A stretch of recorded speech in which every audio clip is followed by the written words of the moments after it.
The RMS Titanic was a marvel of human ingenuity.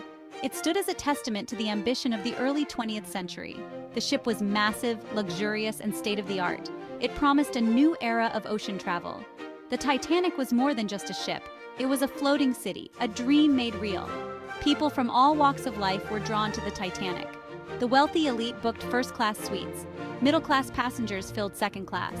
Immigrants seeking a new life in America occupied third class. All shared the excitement of the maiden voyage. The ship was designed to be unsinkable. This claim would soon be put to the test. The White Star Line had spared no expense in building the Titanic. It boasted cutting-edge safety features. These included watertight compartments and electrically sealed doors. Little did anyone know, this voyage would test the limits of that achievement. On April 10, 1912, Southampton Harbor buzzed with activity. Crowds gathered to witness history. The Titanic loomed large, dwarfing everything around it. Its hull gleamed in the morning sun.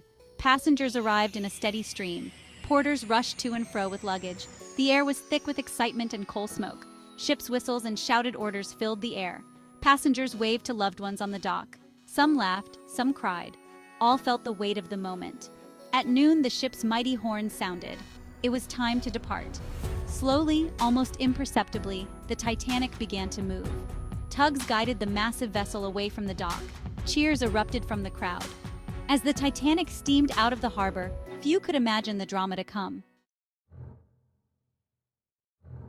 The Titanic's departure did not go entirely smoothly. As it steamed down the river Test, trouble arose. The massive ship's wake caused chaos. Smaller vessels bobbed violently in the turbulent water. One ship in particular was in danger, the SS City of New York. The New York's mooring lines strained against the Titanic's wake. Suddenly, with a loud snap, they broke. The smaller ship began to drift towards the Titanic. Panic spread among the onlookers. A collision seemed imminent. Captain Smith reacted quickly. He ordered full astern on the starboard propeller. This clever maneuver created a suction effect. It pulled the Titanic away from the drifting New York. The near miss lasted only minutes. Captain Edward Smith stood tall on the bridge. His white beard and steady gaze exuded confidence. He had navigated the Titanic through its first challenge. Now he turned his attention to the open sea. The Atlantic stretched out before them, vast and unpredictable. Smith was no stranger to the Atlantic crossing.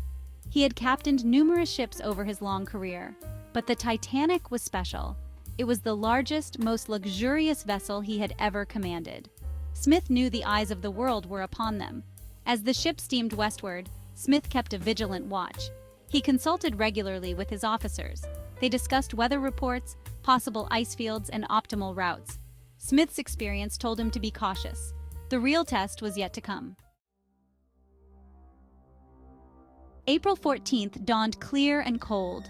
The Titanic had been at sea for 4 days. Passengers had settled into shipboard routines. The novelty of the voyage had given way to anticipation. New York was drawing closer with each passing hour. As night fell, the temperature dropped sharply. The sea became eerily calm. It was a moonless night, making it difficult to see the horizon. In the crow's nest, lookouts Frederick Fleet and Reginald Lee peered into the darkness. They knew ice had been reported in the area. Their job was critical. In the bridge, Second Officer Charles Lightoller took over the watch. He conferred with Captain Smith about the ice warnings. Smith decided to maintain their course and speed. The passengers were oblivious to these precautions. The Titanic steamed on into the night, its fate yet to be decided. At 11:40 p.m., Frederick Fleet's eyes caught a dark shape ahead. He squinted, trying to make it out. Suddenly, he realized what he was seeing.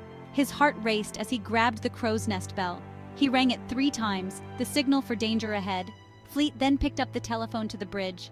"What did you see?" asked 6th Officer James Moody. Fleet's reply was terse. "Iceberg, right ahead." Moody relayed the warning to 1st Officer William Murdoch. Murdoch didn't hesitate. He shouted, "Hard a starboard," to Quartermaster Robert Hichens at the wheel. Then he telegraphed the engine room, "Full astern."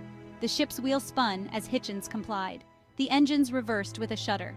The Iceberg loomed larger, a massive dark shape in the night. Everyone held their breath, waiting to see if disaster could be averted. As the Titanic slowly turned, the Iceberg scraped along its starboard side. The sound of scraping ice echoed through the ship, but there was no violent impact, no rending of metal. The ship shuddered slightly, then continued on its course. Murdoch's quick action had saved them from a direct collision. Captain Smith rushed to the bridge. He demanded a report of what had happened. Murdoch explained the situation. Smith ordered an immediate inspection of the ship. He sent officers to check for damage. The inspection revealed some damage to the hull. Several compartments had taken on water, but crucially, the damage was limited. The ship's watertight doors had closed automatically. This contained the flooding to a manageable level. Smith gathered his officers for a quick conference. The ship would continue towards New York, but at a reduced speed.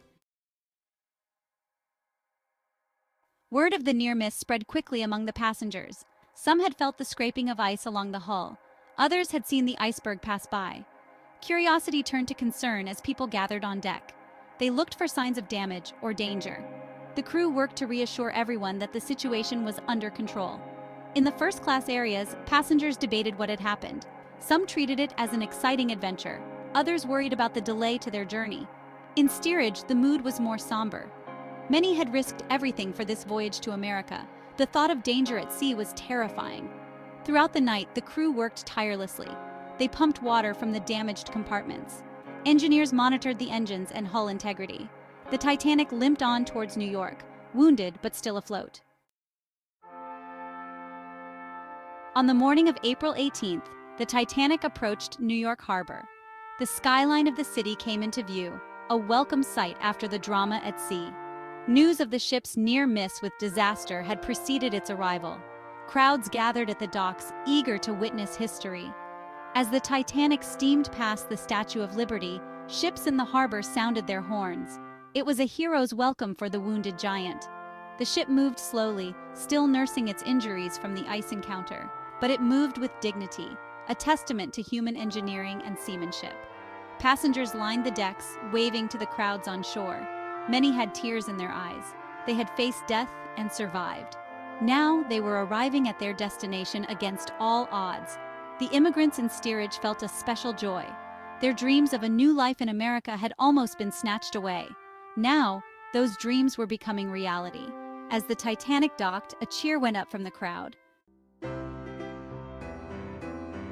In the days that followed, New York City buzzed with excitement. The Titanic's passengers were celebrated as survivors of a great adventure. Hotels hosted grand parties in their honor. Newspapers ran special editions detailing the near disaster. Everyone wanted to hear first-hand accounts of that fateful night. Captain Smith and his officers were in high demand. They gave interviews and speeches about their experience. Smith spoke of the importance of vigilance and preparation. He praised his crew for their quick action and cool heads. The public hung on every word, marveling at their brush with tragedy. As the initial excitement faded, serious discussions began. Maritime experts analyzed what had happened. They praised the Titanic's design, which had withstood the impact, but they also pointed out areas for improvement. More lifeboats, better iceberg detection, and stricter speed regulations in ice fields were all suggested. The White Star Line promised a full review of their policies. The Titanic's near miss changed maritime history. It highlighted both the triumphs and limitations of human technology. The incident led to new safety regulations for ocean liners. More lifeboats became mandatory. Ice patrols in the North Atlantic were established. These changes saved countless lives in the years to come. The passengers of the Titanic were forever changed by their experience. Many spoke of a new appreciation for life. Some formed lasting friendships with fellow travelers. Others dedicated themselves to improving maritime safety.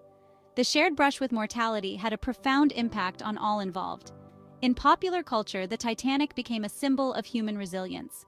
Books and films told the story of its near disaster and triumphant arrival.